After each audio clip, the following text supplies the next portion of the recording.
कैसे हो सभी? बढ़िया हो ना? तो आज की वीडियो हमारी जो होने वाली है वो इस टॉपिक पर होने वाली है कि हम बार बार ब्रह्मचार्य का प्रयास तो करते हैं, बार बार कोई गंदी क्रिया तो नहीं करना चाहते हैं, लेकिन बार बार फिर भी ब्रह्मचार्य टूट जाता है और हस्तमैथुन हम कर लेते हैं। तो आज की वीडियो हमारी इसी पे है कि हम कैसे हस्तमैथुन को छोड़कर ब्रह्मचार्य का पालन करेंगे। तो मैं इसको आपको एक कहानी के जरिए समझाऊंगा। वो कहानी अगर आपने पूरी सुन ली, अंत तक की वीडियो देख ली, तो मैं गारंटी देता हूँ कि आपका ब्रह्मचार्य मजबूत होगा। अगर आप ब्रह्मचारी हैं, ब्रह्मचार्य कर रहे हैं, तो और ज़्यादा मजबूत होगा। और अगर आप ब्रह्मचार्य नहीं कर रहे हैं तो आप ब्रह्मचारी बनेंगे। ये मैं खुद कह रहा हूँ, छुड़वा के रहूँगा। कोशिश मेरी यही है, बस सफल हो जाए, बस मैं यही चाहता हूँ। तो चलिए इस कहानी को मैं पूरा समझाता हूँ आपको, जिससे आपका ब्रह्मचार्य मजबूत हो। तो दोस्तों, अगर चैनल पर मैं प्लीज़ सब्सक्राइब कर लेना, क्योंकि इतने अच्छे कंटेंट ला रहा हूँ आपके लिए। प्लीज़ सब्सक्राइब और लाइक करना मत भूलना, और कमेंट में बताना कि आप कहाँ से हो और आप ब्रह्मचार्य का पालन कब से कर रहे हो और कब टूटा, सब बताना। आपकी रियल लाइफ के बारे में बताना, ताकि मैं आपके लिए आपकी पूरी कहानी की जर्नी यूट्यूब पर बता सकूँ और सभी को प्रेरणा मिल सके। तो चलिए कहानी की ओर बढ़ते हैं। तो कहानी ऐसी है कि एक संत रहते हैं और उनके शिष्य रहते हैं, ठीक है ना। तो संत और शिष्य हिमालय की पहाड़ियों की चोटियों पर जा रहे होते हैं, ठीक है। तो उन्हें जाते जाते जाते जाते उन्हें एक स्त्री की आवाज़ सुनाई देती है, ठीक है। तो स्त्री की आवाज़ सुनकर संत और शिष्य बोलते कि, संत बोलता है या तो शिष्य, कोई भी समझ लो, है ना, बोलते हैं कि ये किसकी ध्वनि है, कौन स्त्री है, और बचाओ बचाओ चिल्ला रही हैं वो, ठीक है। तो वो देखते हैं आसपास में, तो उनको नदी में एक युवती डूबती हुई दिखती हैं। तैरना उसको नहीं आता है। तो फिर वो युवती बोलती हैं, फिर वो जब दोनों संत और शिष्य वहाँ जाते हैं तो युवती बोलती है कि प्लीज़ मुझे बचा लीजिए, मुझे तैरना नहीं आता है। तो फिर शिष्य सोचता है कि मैं बचा लेता हूँ इसको।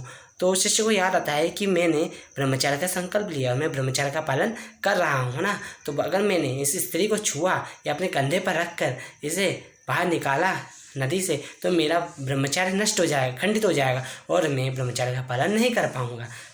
तो यही सोच के पीछे हट जाता है। और जो संत होता है वो जाता है उसे बचाने, वो उसे अपने कंधे पर बिठाकर बाहर लाता है, और वो स्त्री उसको धन्यवाद कहती है।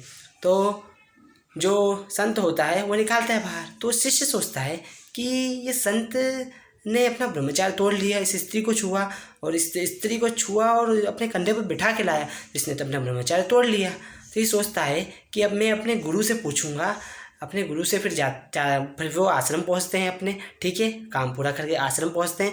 आश्रम पहुंच के उसे सोचता है कि मैं अपने गुरु से पूछता हूं। तो वो गुरु के पास जाता है और बोलता है कि गुरुदेव, मुझे एक बात बताइए, अभी हम हिमालय की पहाड़ियों पर चोटी बजा रहे थे, तो हमें एक स्त्री डूबती हुई दिखाई दी। तो मैंने उसे नहीं बचाया क्योंकि मेरा ब्रह्मचार्य नष्ट हो जाता, लेकिन मैंने उसे नहीं छुआ। लेकिन जो संत थे उन्होंने उनसे छुआ, उसे अपने कंधे पर बिठाकर बाहर निकाला, तो उनका ब्रह्मचार्य तो खंडित हो गया।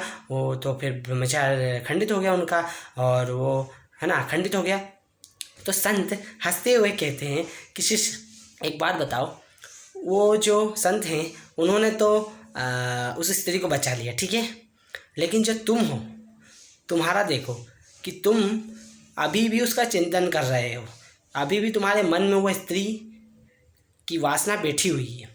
वो सोचो, उस संत ने तो अपना काम कर दिया, है ना, उसने तो अपना काम कर दिया, लेकिन तुम देखो कि तुम्हारे अंदर वो वासना अभी भी है, अभी भी काम वासना वो जागृत है, वो स्त्री का ध्यान कर रहे हो तुम। तो यही समझो, यही पूरी कहानी थी दोस्तों। तो इससे समझ आया हो, जो भी समझ आया हो, कुछ भी समझ आया हो तो कमेंट में बताना।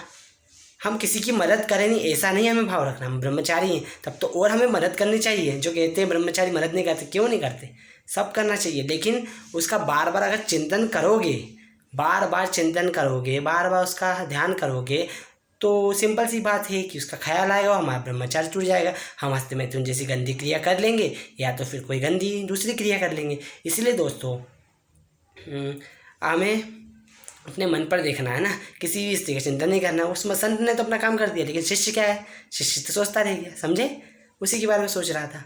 तो यही है हमारा मेन मोटिव, आपको ब्रह्मचार्य पालन कराने में। तो इससे आपको कुछ भी समझने को मिला हो तो कमेंट में, जो भी समझ में आया हो कमेंट में ज़रूर बताना, और लाइक करना मत भूलना अगर ये कहानी आपको प्रेरणादायक लगी हो। नहीं तो कोई दिक्कत नहीं, आप डिसलाइक भी कर सकते हो, लेकिन अगर आपको सच में इससे कुछ सीखने को मिला है तो लाइक करना, सब्सक्राइब जरूर कर लेना। ठीक है, तो मिलते हैं नेक्स्ट वीडियो में।